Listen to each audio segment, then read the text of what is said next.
ভাঙাতে অনেক সময় দেখা যাচ্ছে চাকা টালটুল হয়ে যা, তারপর অনেক সময় গাড়ি পোল্ট্রি দিয়েও খা। যাত্রী নিয়ে কখনো পোল্ট্রি খাইছেন? আমি এখন আশা করি যাত্রী এখনো পোল্ট্রি খাই না, বল বাকিটা আল্লাহর ইচ্ছা, বল কোন সময় পোল্ট্রি খেয়ে পড়ে যেতে পারি।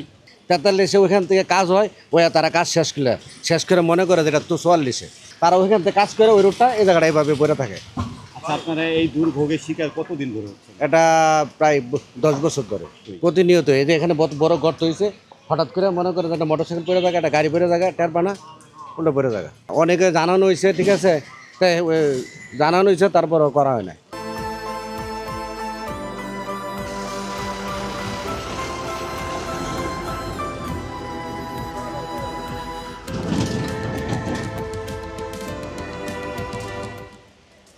বেশি সমস্যা হচ্ছে আমাদের এই যে অল্প কয়েকটা বাড়ির পানি মিলিয়েছেন, এটার সাথে শেরে বাংলা রোডের পানি নামায় দিছে, এটার জন্য আমাদের খুব বেশি সমস্যা। একদম ড্রেন ওভার হয়ে পানিগুলো ডাক্তারটা উঠে ওভার হয়ে আসে, সব ময়লা পানি আছে, তখন খুব সমস্যা হয়।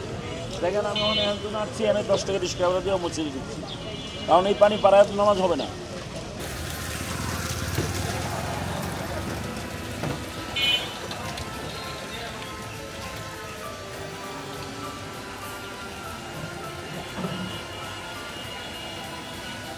সাদেক খান সাহেব এই 5 বছর এমপি ছিল, কিন্তু এই রোডটা তার নামে একটা রোড ঢাকা শহরে, কিন্তু এই রোডটা করে নাই।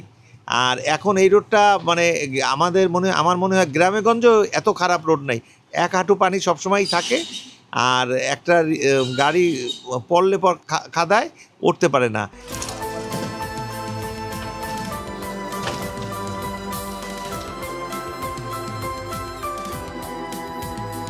তো হুইল চেয়ার নিয়ে চলতে অনেক কষ্ট হয়, অনেক সময় আমি মানে পড়ে যাই, আমার চাক্কা লিক হয়ে যায়।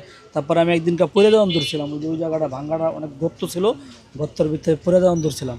মানে এই রাস্তাটা যদি পাকা হয় তাহলে আমাদের জন্য একটু ভালো হতো, চলাফেরা করতে ঠিকমতো হাঁটতে চলতে পারি না, গর্তে বৃষ্টি এলে দেওয়া যায়, রাস্তাটা পুরো কেদা হয়ে যায় আর বেরোতে পারি না।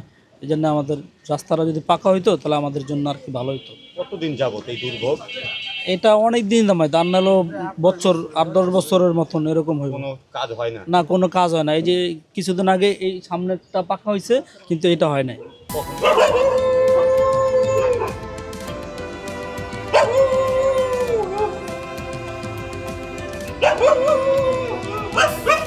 চলাফেরার জন্য আমরা মসজিদটা এই রাস্তাটা পাকা করে দিব উনি বলে গেছে, কিন্তু বলে না, কাজ করে না।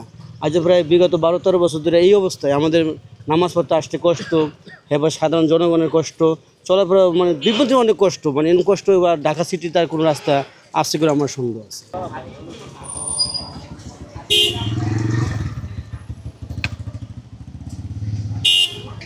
ঠিকানা জানেন যে রাস্তাঘাটের পরিস্থিতি, মানুষ যাইতে পারে না, গাড়ি ভেঙে যায়, অনেক মানুষ পরে অ্যাক্সিডেন্টও করছে, গাড়ি উল্টা যায়। এবং এটা আমাদের অনেক পরিকল্পনা হয়েছে বা করে, কিন্তু রাস্তাটা উন্নতি হইতেছে না। আমাদের দৃঢ় বিশ্বাস, এলাকাবাসীর উন্নয়নের জন্য আমরা আপনাদের কাছে এবং সরকারের কাছে আমাদের আবেদন, যাতে রাস্তাঘাটটা পরিষ্কার চায়। আমরা তো আর কিছু চাই না সরকারের কাছে, আমাদের রাস্তাঘাট উন্নয়ন হবে এবং সন্ত্রাস মুক্ত হবে। সন্ত্রাস এখানে কৃষক গ্যাং বড়, কৃষক গ্যাংয়ের জ্বালায় আমরা সন্ত্রাস পরে বাড়িতে পারি না।